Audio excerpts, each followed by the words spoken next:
collection of myths that describe the action of influence of gods to understand the world. It influenced all aspects of ancient Egypt, including religion, culture,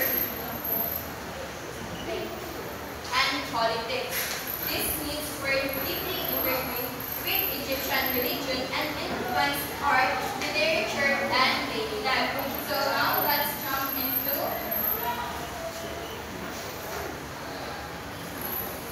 the core beliefs and key concepts. But before that, we will have an activity. So this activity called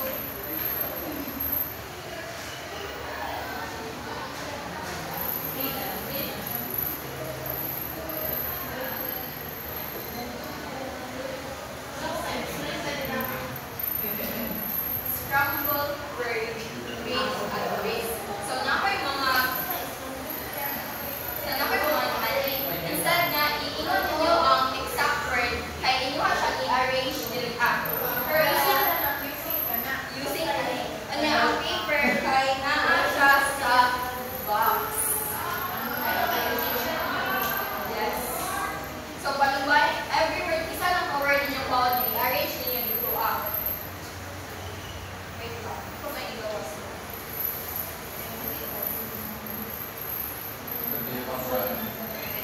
Gusto mo mag-volunteer or gulo ko na mag-isa?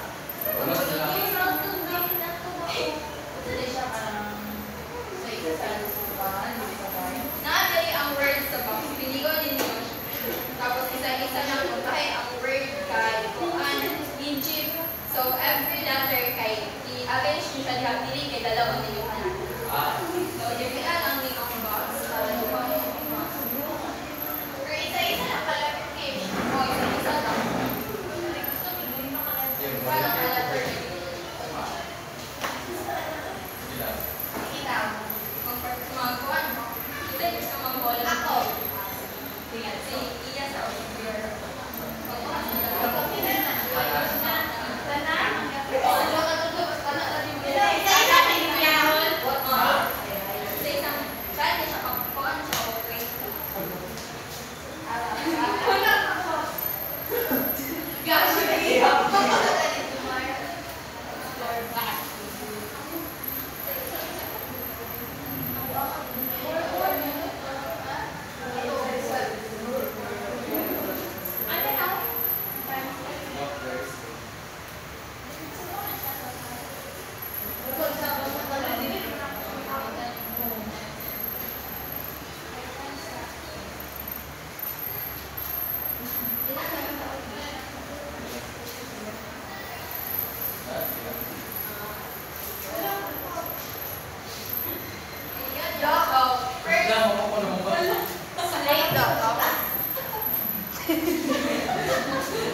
Hala!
cosmology, creation and cosmology. Creation is the beginning of the world. Sa mga gods na, ang cosmology is how the universe was created, structured, and sustained by divine force. It's mix of creation of myths, God, symbols, and cosmic order. So, as I've said earlier, Ma'at is one of the goddess, but he is also included on the core beliefs and key concept. So, kasi sunod mong participate, pwede mo balik. Aisa and Hoy! Ano? Si Aisa, Kumara, Rachel, o Silico. Ano? Ano sila ka daw? Pink. Wala pa siya. Ikaw pink. Isa ka pink. Yan. Si Irish ng tayo.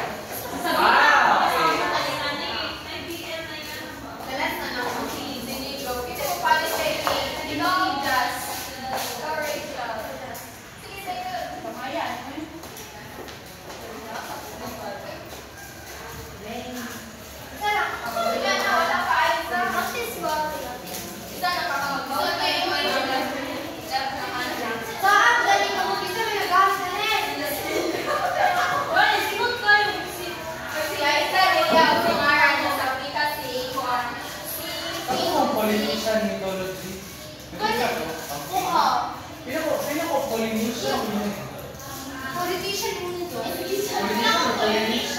Polynesian di ba Hawaii? Hawaii, mahalin niya sa Hawaii.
Great.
baby, ako na.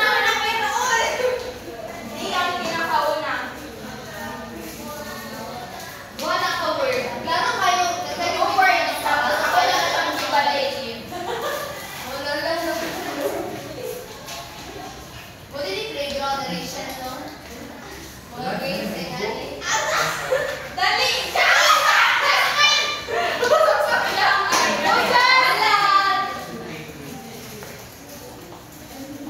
Sa may kay Dre.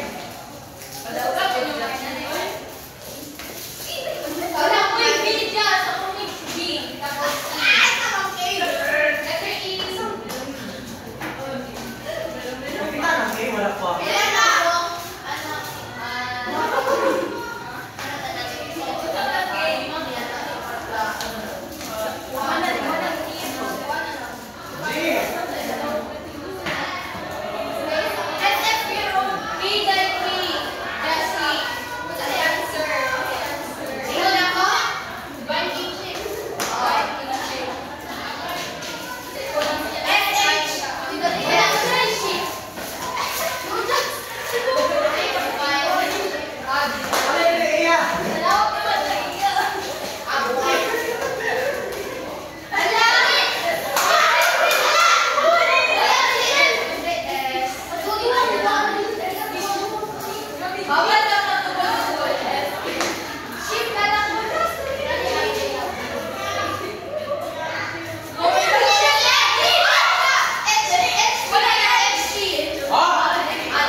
para sa video.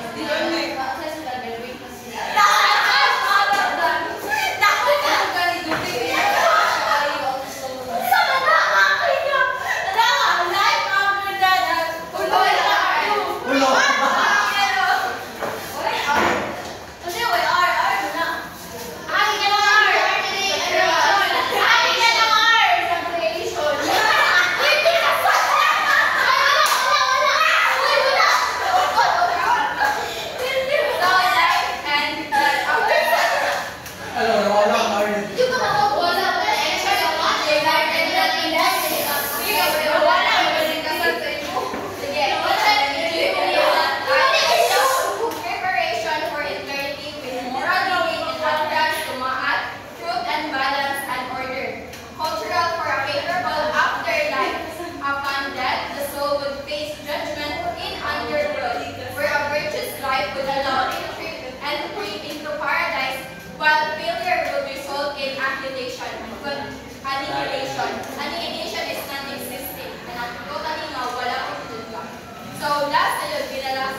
Duan. I will introduce to you Duan, Hermopolis, Libans, and Ganas.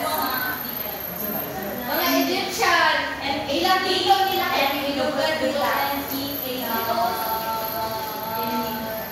Init. Hindi naman ba yung Egypt?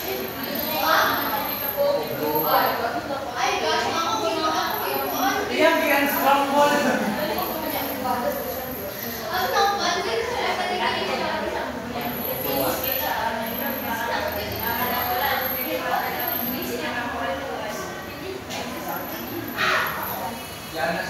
Oh, kapila. So, Duan is a Duan from the Greek word for eight. Pero as you can see, upat lang sila, di ba? Yes. Upat lang sila. So, na-try ko an explanation. It's a group of eight primordial deities. When we say primordial deities, refers to the earliest God who existed before the creation of the world and played as a fundamental role in shaping the cosmos. So they are from the Hermopolis or Gemini. They represent the chaotic, formless state of the universe before creation. So creation was mentioned earlier in the four beliefs and the big concept. The force that existed before the world was made. So as you can see, 8 sila kabuo. Pero ang picture kay upat lang. Diba? Lalo kaya upat lang kabuo. Pero sa katapusan ka, 8 yung sila. Pinagtuwan sila. Very good. That is pinagtuwa. Na siya yung male and female na name. So each sagay ani kasi na siya yung male and female na name. So why do you think na siya yung male and female na name? Correct. It's because the balance. So the 8 diet is divided into 4. 4 males and 4 females pair. But they are described as a 8 separate entities. Each pair represents a planetary aspect of the same primordial force or concept. This because it symbolizes as duality and balance in creation. So pantay na siya na ay babae o lalaki. Wala yung labaw, wala po yung baba. So pantay na siya. So our activity is i-identify nyo kung saan ilang ang pangalan. Ibutangan na siya sa kilid, anak ka. Sa right na side kay ang female na name. Kanya sa left kay mo na iyang male na name. So gusto mo try. Bigas kami nyo, pinsa si non, diha, or yung name ba kay naon net, kung babae ba niya nga name or pang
power of healing and medicine.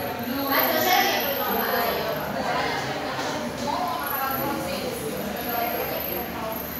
Next is Isis. Can you read Isis or Isis? Can you read the description, everyone? Usually represented as a woman wearing a sheath dress and either the hieroglyphic sign of growth on her head or the sword is repeating powers. In the image, she is seen holding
one.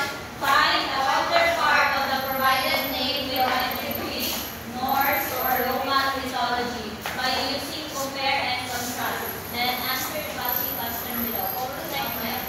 How do these deities affect or reflect their society's values? 3 to 5 sentences. Sige, gusto mag-individual na kaysa. Sige, mag-individual.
Bye, Doc.